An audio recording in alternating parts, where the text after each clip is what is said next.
Então, a partir de agora a aula está sendo gravada. Vou compartilhar a tela. Essa daqui. Então, se for chegando mais pessoas, eu vou aceitando a nossa aula. Deixa eu ver. Está aparecendo aí para vocês já? Ou não? Está aparecendo? Sim. Perfeito. Tá aparecendo. Ótimo, perfeito. Deixa eu só ampliar aqui a tela.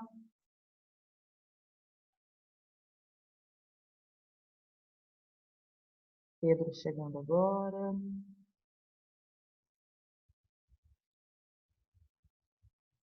Bom, meninos, eu comentei com vocês nas últimas aulas sobre o humanismo, né? Que foi um processo de renovação das ideias, né?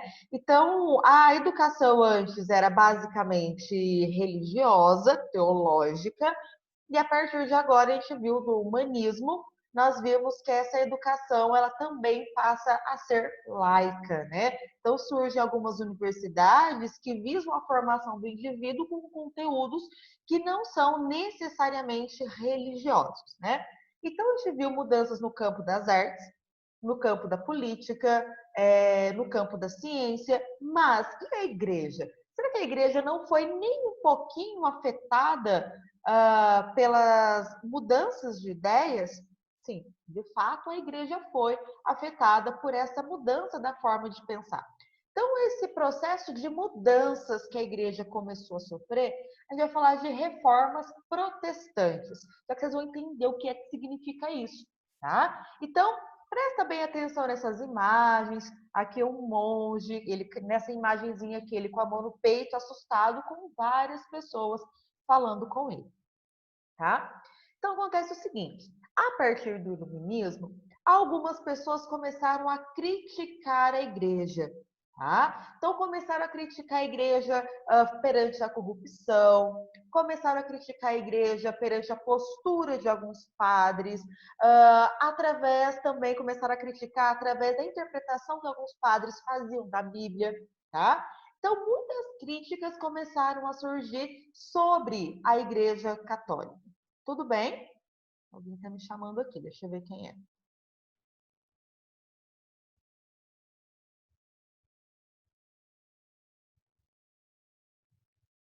Ah, não apareceu. Vou interromper aqui, turma, só para eu ver quem é que está me chamando para... Estamos na página 71, Lavínia, quem quiser acompanhar, mas não precisa acompanhar pela apostila, tá? Então, voltando aqui. Então, existiam várias críticas sobre a Igreja Católica. Os dois principais críticos eram o Erasmo de Roterdã, que eu já falei dele um pouquinho com vocês, vamos retomar agora, né, que ele escreveu um livro chamado Elogio da Loucura. Então, é esse senhorzinho aqui. E um outro cara chamado Martinho Lutero. É esse outro senhor aqui. Vai entender quem eram eles, tá? E aí, o que esses dois criticavam principalmente, e outras pessoas também? Elas criticavam a venda de indulgência. Indulgência, perdão dos pecados. E a gente já viu que a igreja praticava a venda de indulgência, ou seja, a venda do perdão.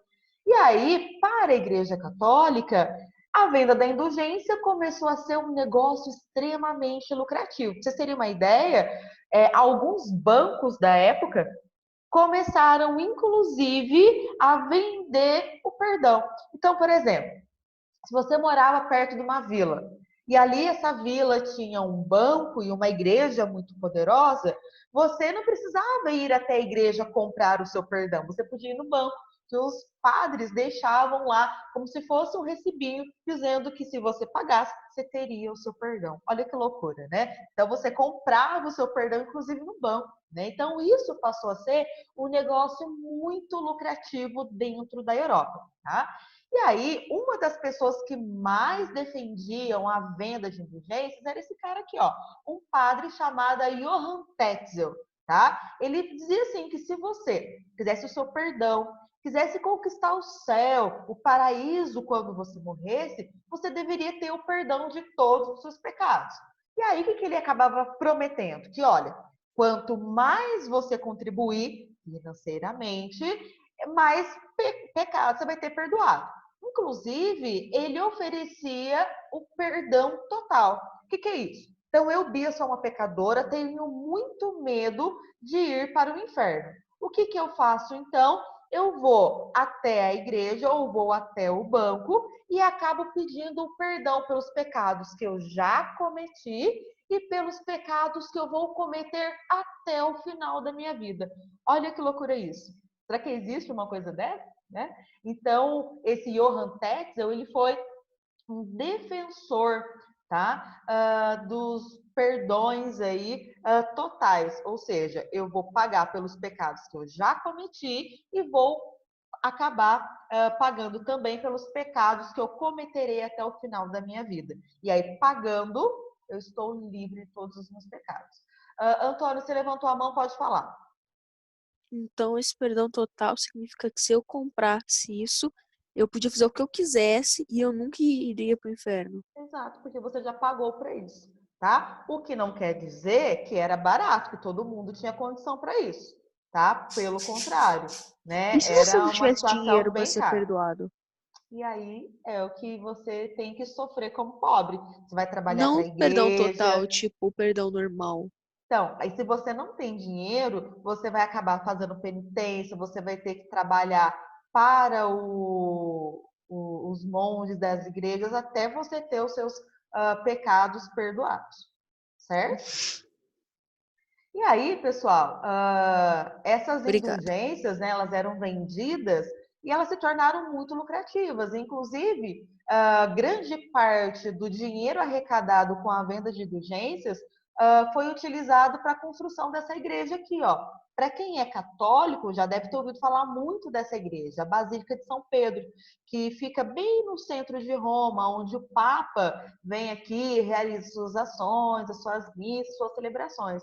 E quem é católico, né, que tem a oportunidade de conhecer Roma, lá na Itália, vem visitar o Vaticano, que é onde está construída essa igreja aqui, que é gigantesca, ela é monumental, né? Então, ela foi construída, grande parte do dinheiro utilizado para construir essa basílica, essa igreja, veio aqui através da venda de indulgências. Alguém levantou a mão. Quem que levantou a mão aí? Não apareceu o nome para mim, não. Pode Eu. falar. Pode falar. Eu lembro que meu pai me contou que eles foram com um casal de amigos para Roma. Aí Hum. eles estavam subindo na catedral, sobe só de escada, aí são mais de 300 andares. Aí quando chegou na metade, a moça começou a passar mal. Pra você ver, olha que coisa gigantesca. Se a gente parar para pensar, olha aqui uma escadaria, por exemplo, né? Olha o tamanhozinho dessas pessoas perto da altura dessa igreja. Ela é gigantesca, né? Eu tive a oportunidade de conhecer e ela é muito grande. Quem é católico, que já foi a Aparecida do Norte, né? A Basílica de Aparecida é gigantesca. A de São Pedro é maior ainda. Tá? Então, a impressão é que você é um tiquico de nada ali perto dessa basílica. Tá? Então, ela é gigantesca. Barato para ser construída, não foi. Tinha mais alguém com a mão levantada. Quem que era, além do Davi? O Antônio. Fala, Davi. Não? Então, eu vou continuar aqui. Não, não sou Então, eu, não. Acho que é o Antônio. Antônio, você vai querer falar alguma coisa? Então, eu vou seguir aqui. Então, é o Não, seguinte, pessoal. é que eu esqueci de abaixar. Essa venda de indulgências, então, ela era bastante lucrativa, né? Então, a igreja lucrava muito com essa prática. Era certo? Você acha certo pagar pelo seu pecado? Imagina só, eu nem sei que pecado eu vou cometer e já vou ter os meus pecados futuros perdoados. Então, esse perdão total era uma forma da igreja acabar ganhando muito, né? Sobre isso. Isadora, você levantou a mão, pode falar. Bia, Oi. então, essa venda de indulgências, tinha pessoas que eram contra e tinha pessoas que eram defensores. Uhum. Quem era defensor, principalmente, eram os membros da igreja, o clero, né? E alguns Mas tinha pensadores. cidadãos que também eram defensores. Agora, sim, eles também eram defensores. Tá? Aí algumas pessoas começaram a criticar, como, por exemplo, o Erasmo de Roterdã e o Martinho Lutero, que a gente vai falar agora, tá? Então, esse aqui, né, o Erasmo de Roterdã, certo? Então, ele era um filólogo, ou seja, estudava as línguas, estudava livros antigos, como, por exemplo, a Bíblia, e assim por diante. E aí, ele escreveu um livro chamado Elogio da Loucura. Nesse livro, o que ele criticou sobre a Igreja Católica? Como, por exemplo, a superstição. Então, dentro da Igreja Católica, eles acreditavam que o seguinte, naquele período, nossa, se eu fizer uma promessa para São Pedro, eu vou conseguir ir bem na prova de história. Nossa, se eu rezar 10 Ave-Marias todas as noites antes de dormir, eu vou conseguir passar no bimestre em matemática, porque eu estou com muita nota ruim. Então, se eu rezar, os santos vão me ajudar, Deus vai me ajudar. Isso é uma superstição. O que é que garante que você, rezando para São Pedro, rezando 10 Ave-Marias, vai te fazer conquistar alguma coisa? Né? Nada. Outra coisa que acontecia dentro da igreja, que Erasmo de Roterdã acabou criticando, era a mercantilização da fé. O que é mercantilização? Venda de produtos. Então, por exemplo, eu vou vender um livrinho, que esse livrinho é sagrado, tá? Esse livrinho tem alguns trechos da Bíblia. Se você comprar esse livrinho e ler, olha, você vai estar mais perto de Deus. Ou então, tem esse tecido aqui. Esse tecido era o tecido que cobriu o corpo de Jesus Cristo lá no Santo Sepulcro. Tá vendo esse pedacinho de madeira? É o pedacinho de madeira da cruz de Jesus. Era tudo inventado. Mas as pessoas acabavam comprando esses objetos, né? Então, os padres que faziam a venda de produtos para abusar da fé das pessoas, era uma crítica muito grande que Erasmo de Roterdã fazia. E a outra coisa, como eu acabei de falar, que ele criticava, era a venda de indulgências. Então, olha só, será que é apenas eu pagando que eu consigo o meu perdão? Ou eu preciso me arrepender dos meus pecados para conseguir o perdão? De que valeu, por exemplo, eu maltratar alguém, bater em alguém, passar alguém para trás, não me arrepender? Simplesmente paguei por esse pecado e tive o perdão? Só que eu não estou arrependida de ter agido de má fé, de ter agido errado, né? Então, para a igreja, desde que você pague, você tem o seu perdão, né? Mas, para Erasmo de Roterdã, quem era o único que poderia perdoar seria Deus, mediante ao seu arrependimento. Quem que levantou a mão aí? Eu, Renato. Fala, Renato. Mas, até hoje tem, a gente compra terço, água benta, vela de sei lá o quê, um monte de coisa. Só que, nesse momento, era uma coisa que era basicamente forçada pelos padres, Renato. Então, olha, se você não comprar essa água benta, sua casa vai ser amaldiçoada. Uai, você como católico, você tem que comprar uma água benta para levar para sua casa, ou sua casa será amaldiçoada?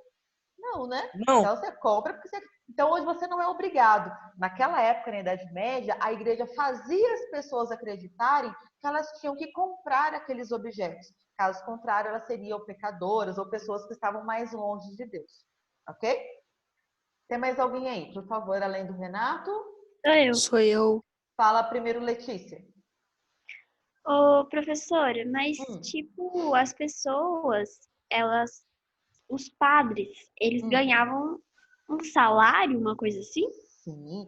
Por exemplo, imagina que aqui em Alfenas fosse uma cidade medieval que tivéssemos apenas uma igreja, tá? Então, todo o dinheiro que era arrecadado com a venda de indulgências, com as doações, com o dízimo e tudo mais, isso tudo ficava na mão dos padres, certo? Então, esses padres, eles pegavam esse dinheiro e utilizavam da forma como eles queriam. Certo? Então, por isso que ao longo de toda a história, a igreja ela foi acumulando muita riqueza, tá? Mas Fala, as Antônio. pessoas, para elas virarem, os homens para eles virarem padres, aí eles tinham que fazer um seminário, não é? Sim, não é. Até porque naquela época pouquíssimas pessoas sabiam ler e escrever, né? E era a própria igreja que conduzia a educação das pessoas. Não era todo mundo que estudava, geralmente eram pessoas ligadas à nobreza, né? Então, quando a gente fala do clero dentro da Idade Média, eu estou falando de pessoas ligadas à nobreza, que não precisava trabalhar para comer, né?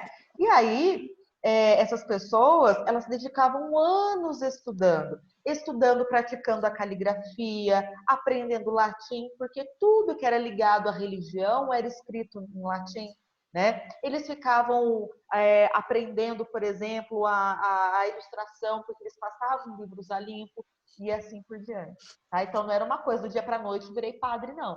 Isso era ao longo de muitos anos de estudo. Fala, Antônio. Mas, professor, Minha Antônio. dúvida é Hum. sobre a superstição ligada ao catolicismo. Eu não entendi muito bem. Superstição é quando você julga que algo vai acontecer se você fizer alguma coisa, certo? Então, nossa, não vou passar embaixo da escada porque passar embaixo da escada dá azar. Tem comprovação disso? Não. É a mesma coisa, por exemplo, você vai passar perto de uma imagem de santo, você tem que colocar a mão lá no santo. Você passa na porta de uma igreja, tem que fazer o sinal da cruz. Isso é uma superstição, né? Ou então, Nossa Senhora, eu não posso deixar de fazer uma novena para Nossa Senhora, porque senão eu não vou conseguir alcançar a minha nota na prova, a nota que eu quero, a nota que eu preciso. Isso é superstição. Quem disse que se você rezar para Nossa Senhora, você vai conseguir alcançar uma boa nota, tá? Então isso era superstição, tá? Então, entendeu a relação? Renato, Entendi. fala. mas, tipo, você falou que as pessoas ricas que iam para o clero e tal. Um servo, não sei se era assim que chamava, lá dos feudos e tal, ele podia estudar e até virar padre? Não havia nada que impedia que ele fosse para um mosteiro, para uma igreja estudar. Só que a questão era o seguinte: se ele fosse estudar, a sua família iria passar fome, porque ele era uma pessoa fundamental para conseguir produzir alimentos para sua família. Se vocês bem se lembram, nesse período da Idade Média, lá dentro dos feudos, os servos pagavam muitos impostos, né? Lembra que eu comentei a quantidade de comida que um nobre e um servo comia, né? Era muito pouco. Então, eles trabalhavam quase que 24 horas e ainda assim não conseguia alimento suficiente para todo mundo. Agora, se ele abandonasse a sua família e fosse para a igreja, para um mosteiro estudar, a sua família poderia morrer de fome, tá? E naquela época existia freiras? Já existiam ou não? Principalmente as freiras, elas eram mulheres que eram abandonadas em portas de igreja quando crianças, quando bebês, e eram criadas pelos padres, aí quando cresciam viravam freiras, ou então viúvas, mulheres que foram abandonadas pelos seus maridos, elas acabavam sendo mandadas a conventos para se dedicarem à religião. Mas elas também lucravam com essa coisa? Elas apoiavam essa causa? Elas apoiavam, elas acreditavam piamente naquilo que estava acontecendo. Porém, toda a administração do dinheiro, o contato direto com fiéis, a dissipação da fé, ela era basicamente feita pelos padres, tá? Pelos membros do sexo masculino. Então, as freiras não tinham que estudar tanto essas coisas. Elas ajudavam os padres, mas não era a mesma coisa. Tinham que estudar, também tinham que estudar muito. Só que o lado delas, as freiras, elas eram mais dedicadas, a formação delas era mais dedicada ao cuidado das pessoas. Porque, por exemplo, a igreja da Idade Média, ela também cuidava de órfãos, ela também recolhia os doentes, ajudava os mais necessitados, elas também auxiliavam na educação. Então, a formação dela era mais de E as freiras faziam isso. Isso, era mais esse contato com as pessoas. Tanto que muitas casas de misericórdia, né, hospitais que têm esse nome, eram gerenciados por freiras. Muitas escolas eram administradas por freiras. Aqui em Alfenas a gente pode citar dois exemplos. O Colégio das Irmãs, que é um colégio de freiras, e a nossa Santa Casa, que lá nos tempos remotos, basicamente eram as mulheres as freiras, né, que tomavam conta dos doentes da Santa Casa. Mais alguém aí para eu seguir adiante? O pessoal fala também nesse negócio de superstição que gato preto dá azar. Isso, então, só que isso não era ligado ao catolicismo, né? Era outra coisa, mas isso é um tipo de superstição, assim como eu falei lá da escada, certo? Então, beleza. Então, Erasmo de Roterdã, ele criou aquele livro Elogio da Loucura, aonde ele criticava basicamente essas três coisas aqui, certo? Tudo bem? E O um Erasmo era católico? ele era católico também, tá? E aí, um outro crítico da Igreja Católica que surgiu junto com o humanismo foi esse cara aqui, ó, Martinho Lutero, certo? O Martinho Lutero, ele também era um padre e não concordava com algumas coisas que aconteciam dentro da igreja. Pois não, Júlia? Você consegue desativar o seu microfone para falar? Ô, professora, Oi. então, as freiras, elas, quando pequenas, elas eram abandonadas, né? Sim, Aí muitas elas delas. viraram freiras. Isso. Então, por exemplo, às vezes uma família era muito pobre, estava passando muita necessidade, e nascia uma criança, elas não tinham condição de criar, porque sabia que a criança ia morrer de fome. E aí, então, abandonava na porta da igreja para que os padres e as freiras criassem aquele bebê, certo? E aí, esse bebê era criado dentro desse mosteiro, dentro dos arredores da igreja, e quando se era menina, ela tinha uma educação de modo que na sua adolescência ela já se tornasse uma freira, certo? Mais Só alguém que aí? ela podia, mas ela virava freira. Só que ela Uhum. podia, tipo, abandonar tudo e casar com outra pessoa, assim. Isso raramente acontecia. Por quê? Dentro da Idade Média, até mesmo os mais pobres, eles sempre tentavam manter um mínimo de status, tá? Então, casar com um órfão, acho que eu não tô afim. Eu prefiro casar com alguém que tem uma família.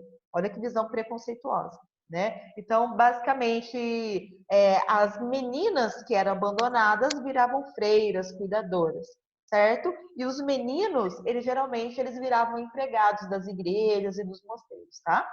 E os padres, eles podiam deixar de ser padres? Não, não existe isso não, tá? Então vamos lá, turma. Então Martinho Lutero, ele era um outro crítico da igreja a partir aí do Renascimento, tá? Ele era um padre, tá? Ele era um monge. E aí, ele começou a ficar extremamente indignado com a venda de indulgência, tá? Por quê? Ele acreditava que vender o perdão era uma forma que a igreja tinha de se aproveitar da boa-fé dos seus fiéis.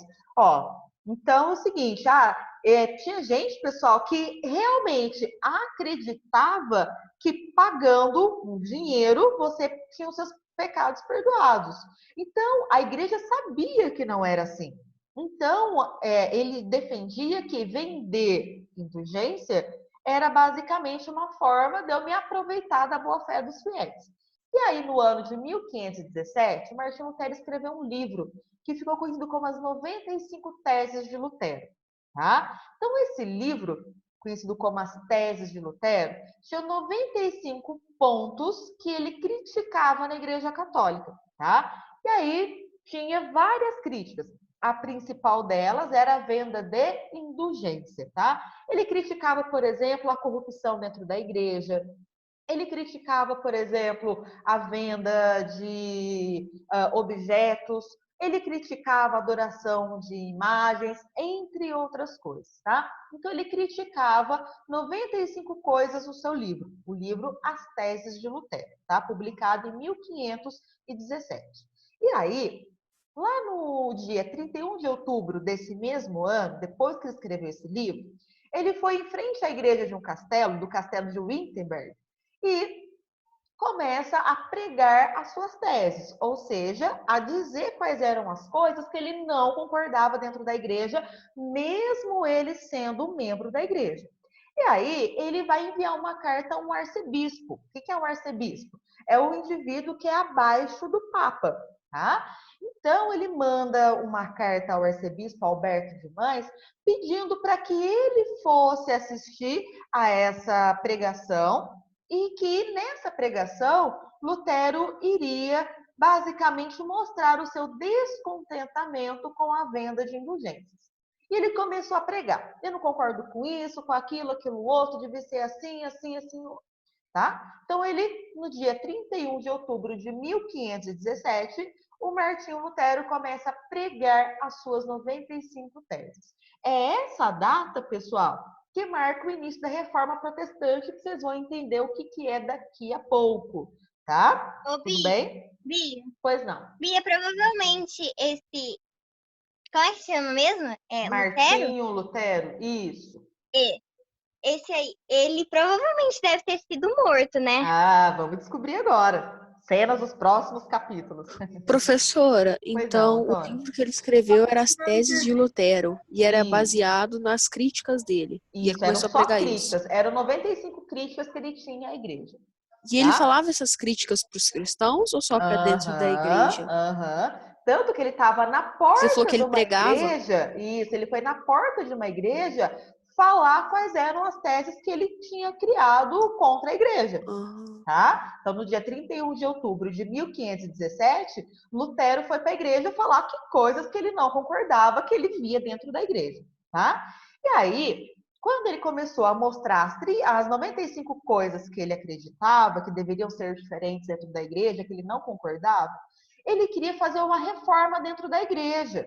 Então, é o seguinte, olha, lá no começo, a igreja não vendia indulgência. Então, vamos voltar. A pessoa, ela deve, basicamente, receber o perdão se ela estiver arrependida. E a gente não precisa cobrar para isso. Porque quem é que dá o perdão? Deus, certo? Então, o que ele começa a falar? Que a igreja deveria passar por reformas dentro dela, para que a gente voltasse ao que deveria ser o certo, que é o que estava escrito dentro da Bíblia e tudo mais, certo? E aí, algumas pessoas ligadas à burguesia, à nobreza, olharam para o Lutero e falaram: olha, esse cara é da igreja e está criticando a igreja. Acho que se a gente apoiar ele, a gente tem a oportunidade de ficar mais poderoso. Bom, por que a burguesia queria apoiar Lutero para ficar mais poderosa? Porque a burguesia pagava grande parte do que recebia para a igreja na forma de dízimo. Lembra do dízimo? E aí, se a igreja enfraquecesse, a burguesia não precisava mais pagar o dízimo. Se eu não pago o dízimo, que é a 10ª parte daquilo que eu ganho, eu vou ter mais dinheiro. E olha só, a nobreza, ela estava começando a perder poder. Lembra que o poder dos nobres foi tirado pelo rei, o rei começou a ter todos os poderes na sua mão, então a nobreza parou de ter poder, ela só tinha status. E agora, se a igreja enfraquecesse, a nobreza poderia recuperar um pouquinho do seu status, do seu poder. Então, quando Martinho Lutero começa a pregar as suas teses, vão agradar a burguesia e a nobreza. Só que o Lutero queria o quê? Uma reforma interna na igreja. Mas aí acontece o seguinte: tá vendo esse carinha aqui, ó, que eu tô circulando? Ele era o rei do Sacro Império Romano Germânico, ou seja, onde hoje é a Alemanha. Esse cara é chamado de Carlos V. O Carlos V achou um absurdo Lutero começar a criticar a igreja. Onde já se viu? Ele é um padre, ele tem que dar um exemplo. E aí o que ele fez? O Carlos V convida o Lutero para se retratar. Olha, Lutero, você tem que voltar atrás. Fala que você estava basicamente equivocado. E aí, o que o Lutero faz? Na frente do Carlos V, diz o seguinte: olha, tudo que a igreja está dizendo está errado. Tudo que a igreja está fazendo está errado. Ó, para começar, os únicos sacramentos que devem existir, que nós padres deveremos fazer, é o batismo e a comunhão. São os únicos sacramentos. Agora, o perdão tem que ser dado por Deus, não tem que ser dado por nós padres, tá? A única ação que nós padres temos que fazer é batizar e dar a comunhão. O resto é Deus que comanda. E aí, o Martinho Lutero, na frente do Carlos V, ainda diz o seguinte: ó, todo cristão é o seu próprio sacerdote. Ele não precisa, o cristão, de ter um padre para ficar falando o que ele tem que fazer, deixa de fazer. Cabe à igreja, ao padre, apenas orientar, direcionar a fé cristã. Então, todo mundo tinha que saber ler a Bíblia, todo mundo tinha que poder fazer a sua interpretação da Bíblia, não podia ficar refém daquilo que o padre dizia. O que o Carlos V fez quando o Lutero falou essas Mandou coisas? matar, certeza. Falou assim: esse Lutero tá doido. eu vou até o Papa dedurar esse Martinho Lutero. Gravando. Esse carinha aqui, ó, com carinha de gente boa, era o Papa Leão X, tá? Aí o Leão X se reuniu com o Carlos V e o Leão X ficou possesso, né? Onde já se viu um padre ficar criticando as ações dos nossos padres e tudo mais, né? Então, o que o Leão X faz? Vai excomungar o Martinho Lutero. Quando eu era criança, eu achava que a palavra excomungado era um palavrão. Até que, numa aula de história, pessoal, a professora foi explicar para nós, porque tem gente que acha que a palavra excomungado é palavrão. Lá na Idade Média, para você ser uma pessoa boa, você deveria ser um cristão exemplar. Se você era excomungado, você tinha pacto com o demônio. Você não era uma pessoa bem vista na sociedade. Então, quando eu falo que o Martinho Lutero foi excomungado, ele foi expulso da igreja. Então, para a sociedade católica, Martinho Lutero tinha um pacto com o demônio. Martinho Lutero não era um bom cristão. Certo? Então, Martinho Lutero, em 1521, foi excomungado pelo Papa Leão X, ou seja, o Papa expulsou ele da igreja. Então, Martinho Lutero, que era padre, deixa de ser padre e deixa de ser considerado um católico. Quem que ia falar aí? Levanta a mão. Professor, Fala, Renato. ainda existe isso de o Papa tirar Ô, Bia, um eu saí padre sem querer, desculpa. Tudo bem, Pedro, deixa eu ouvir o Renato. Sim, o Renato. Até hoje, uma pessoa, um católico, pode ser excomungado. Mas, hoje em dia, para alguém ser excomungado, tem que fazer uma coisa muito absurda. Tá? Tudo bem? Só é excomungado quem é padre, sacerdote, essas Não. coisas? Quem é católico, por exemplo, eu, Bia, sou católica. Eu posso ser excomungado. E por que Tá? os nobres apoiavam Lutero? Dá um exemplo de alguma Porque eu não coisa que a entendi. pessoa pode ser excomungada. Porque eles queriam recuperar o poder. A igreja tinha grande poder naquela época, tanto quanto o rei, certo? E aí a nobreza, querendo recuperar um pouco do seu poder, ela acabava apoiando o Lutero para enfraquecer o poder da igreja. Um exemplo de que um católico pode ser excomungado, por exemplo. Pessoal, desliga aí o microfone, tá? Se ele matar o Papa. Um exemplo. Peraí, estou falando. Um exemplo. Imagina que eu, Bia, sou católica, participo da igreja e vou dizer que eu sou a encarnação de Nossa Senhora de Virgem Maria, por exemplo. Tá? Então, isso que eu tô doida, tô inventando isso. Então, a igreja pode entrar com um processo contra mim para me excomungar. Aí os membros do alto calão da igreja, como bispos e arcebispos, vão votar pela minha excomunhão. Tá? Mas Fala, se você. Sebastião. Mas, Fala, professor, Fala, Letícia. Peraí, Sebastião, deixa eu ouvir a Letícia. Fala, Letícia, rapidinho. Tô na mas aula. se você fala, tipo, eles querem te excomungar, aí você se arrepender e falar que não tem mais nada disso, aí eles te perdoam, te perdoam. Às vezes, pode ser que sim, mas a maioria das vezes, quando chega um pedido de excomunhão, isso não acontece esse perdão, não. Tá? Fala, Sebastião. De que o Lutero morreu? De velhice. Não foi de velhice, Bia. Vamos lá, ó. Olha aqui. Professora. Então ele não morreu nada. Ele morreu de derrame cerebral. Não, ele morreu de velhice. Tá, mas do mesmo jeito, ele não foi assassinado. Não, foi derrame cerebral. Então, foi um AVC que ele teve. Ah, Deixa eu ouvir o Professor. Renato. Fala, Renato. Tipo assim, vamos supor que eu matei uma pessoa. Aí eu vou lá pro padre, vou fazer a minha confissão para a igreja.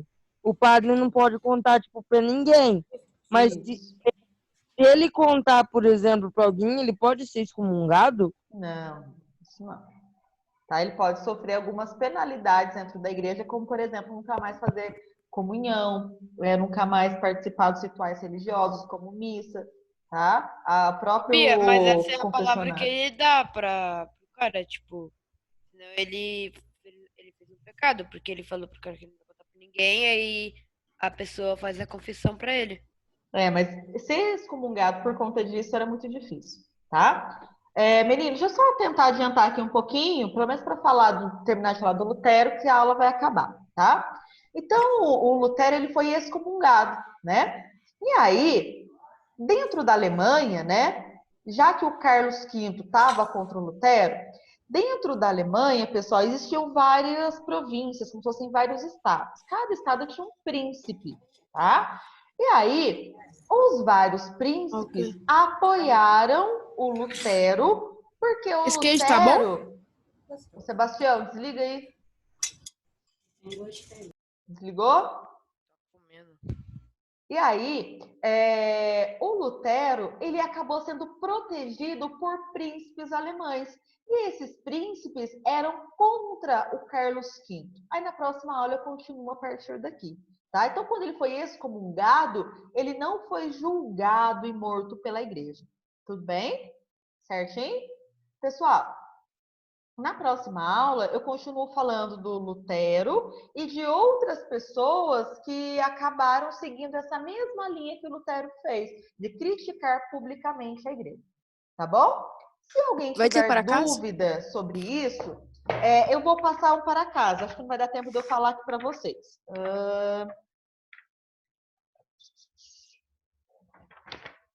Não vou passar, não. Eu passo na próxima semana, porque eu vou precisar falar do calvinismo e do anglicanismo, tá? Então tá, tchau, Bia. Tchau, Bia. Se alguém tiver uma dúvida sobre esse assunto, pode me chamar, tá bom?